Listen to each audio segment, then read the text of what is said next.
बचपन बीता खेल खेल में, जवानी बीत गई मस्ती मस्ती में। बुढ़ापे में पाए पाए को मोहताज हो गए। अब होत क्या पछताए, अर्थात अब पछताने से कोई फायदा नहीं। जब हम जवान होते हैं, हमारे पास एनर्जी होती है, हमें प्रयास करना चाहिए, हमें संघर्ष करना चाहिए, क्योंकि वो स्टेज होती है हमारे संघर्ष करने की, हमारे प्रयास करने की, खुद पे काम करने की। अगर हम उस स्टेज में दूसरों पे फोकस करें, दूसरों को गिराने में, अपने आराम ऐश प्रस्ती करने में, घूमने फिरने में, फालतू के व्यर्थ के कामों में अपना समय बिताते हैं, तो बुढ़ापे में हमारे साथ बहुत यानी कि हमारा जो बुढ़ापा है वो बहुत बुरा हो सकता है।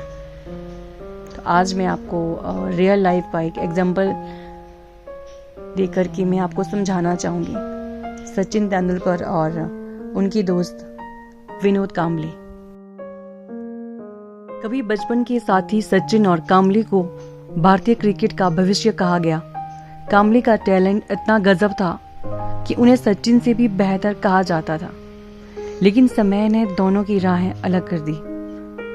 हाल ही में एक समारोह में दीनहीन से दिख रहे कांबली ने सचिन को अपने पास बैठने का आग्रह किया।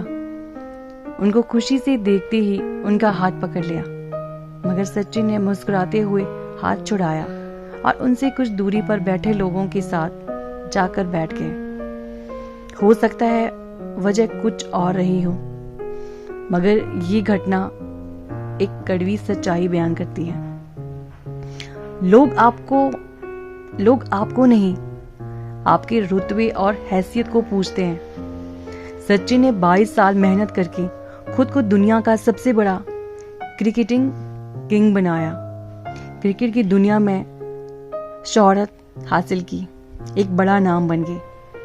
जबकि कांबली ने अपनी जो जवानी है, जो खुद पे काम करने का जो समय था, उसको चकाचौंध भरी लाइफस्टाइल, शोहरत, लड़कियों के नशे में खो दिया।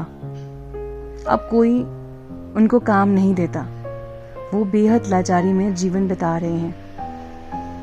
इसलिए बड़े बुजुर्ग कहते हैं, जवानी में मेहनत करो, नाम कमाओ, पैसा कमाओ, स्किल्स पर काम करो और वक्त की कद्र करो, ताकि तुम्हारा बुढ़ापा सचिन की तरह गुजरे, कांबली की तरह नहीं। उम्मीद करती हूँ कि आपको ये मैसेज समझ आ गया होगा कि हमें जवानी में खुद पर मेहनत करनी चाहिए, अपने स्किल्स पर काम करना चाहिए। अदरवाइज हमारा बुढ़ापा बहुत बुरा हो सकता है, हम पाई पाई को मोहताज हो सकते हैं बुढ़ापे में। इसी के साथ मैं लेती हूँ आपसे विदा। मिलते हैं कल आपसे एक नए वीडियो के साथ।